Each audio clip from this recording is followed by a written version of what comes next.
Saya baru dapatkan kemarin, ada seorang muslim di Amerika. Dia tinggal di sebuah pemukiman di Amerika itu, yang di situ banyak geng-geng penjahat.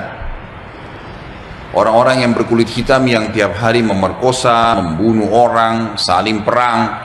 Tapi dia nggak bisa apa-apa karena memang dia tinggal di wilayah situ bersama dengan orang tuanya. Tapi karena orang tuanya mendidiknya Islam, dia pakai jilbab. Setiap hari dia harus melewati gang-gang orang-orang ini. Jadi dia berusaha supaya tiba di rumah sebelum terbenam matahari. Karena kalau sudah malam, sudah gelap, udah kumpul tuh geng-geng semua di situ. Ringkas cerita adalah, cerita kisah nyatanya, muslimah ini pulang dari kampusnya agak malam pada satu hari. Sudah gelap, dia nggak punya pilihan, harus melewati gang-gang yang penuh dengan orang-orang jahat ini. Dia bilang, saya waktu mau lewatin gang itu menuju ke apartemen saya, rumah susun orang tua saya, ada satu perempuan di depan saya, kelihatannya bukan muslimah, tidak tutup aurat, lagi lewat juga di gang situ. Tiba-tiba saya lihat dengan mata saya dikeroyokin oleh laki-laki itu, dipegangin, ditarik dengan paksa, dimasukkan ke dalam sebuah tempat dan terdengar suara teriak-teriak, kemungkinan diperkosa. Dan mereka sudah punya tim. Jadi yang narik ke dalam itu beberapa orang, nanti diperkosa, yang lainnya berdiri di depan gang seakan-akan tidak terjadi apa-apa. Nanti mereka gantian memerkosa orang, hampir tiap hari pekerjaan begitu. Maka muslimah ini mengatakan, saya lihat depan mata saya itu, tapi saya nggak bisa berhenti. Saya mau kemana? Mau ke kampus sudah tutup, mau ke tempat teman-temannya jauh, rumahnya tinggal beberapa langkah, harus dilewatin. Dia bilang, lalu saya berdoa kepada Allah, ya Allah, sebagaimana aku meyakini kamu ada, kamulah yang telah memerintahkan aku untuk menjaga kehormatanku, jagalah kehormatan ini.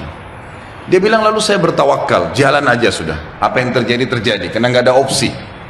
Dia bilang, sementara saya lewat di depan mereka, geng-geng ini banyak orangnya, bukan 1-2 orang, banyak orang di situ, mungkin lebih daripada 10 orang, tidak satu pun yang mengganggu saya. Nggak satu pun mengganggu saya. Dan waktu saya lewat, mereka pada buang muka.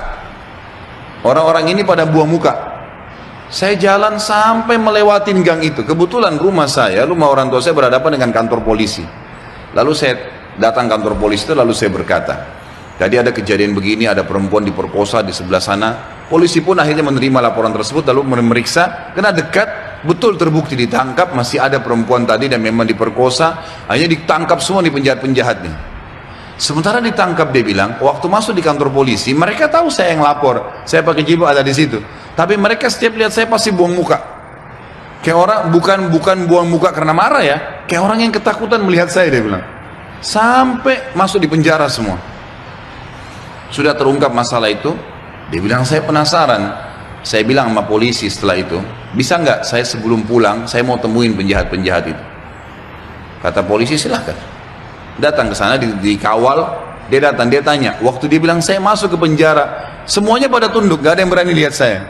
Saya jadi bingung, ada apa sebenarnya, gitu kan? Saya seorang wanita cuma pakai jilbab, ini penjahat-penjahat terkenal tiap hari perkosa orang, tiap hari bunuh orang, gak ada yang ditakutin, gitu kan? Maka saya bertanya, saya mau tanya, saya yang melaporin kalian, gitu kan? Maka semuanya, ada satu orang yang menjawab, mengatakan, kami tahu kalau kamu yang melaporin, gitu kan? Terus kata si perempuan ini, kalian tidak marah dengan saya? Karena ini nanti ke depannya siapa tahu mereka lepas dendam.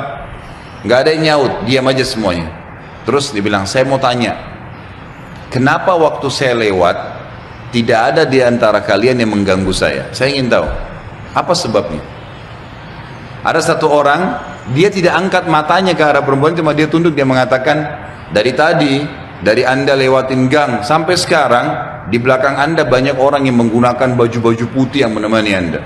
Dan badannya besar-besar, kami takut. Perempuan ini bilang, saya tiba-tiba gemetar, hampir jatuh. Kaget dengan informasi itu. Tapi itu kisah nyata, gitu kan? Kisah nyata. Dia bilang pun, kalau begitu baiklah. Dia keluar, lalu dia ceritakan kepada keluarganya. Tapi apa yang kita ambil pelajaran dari kisah ini?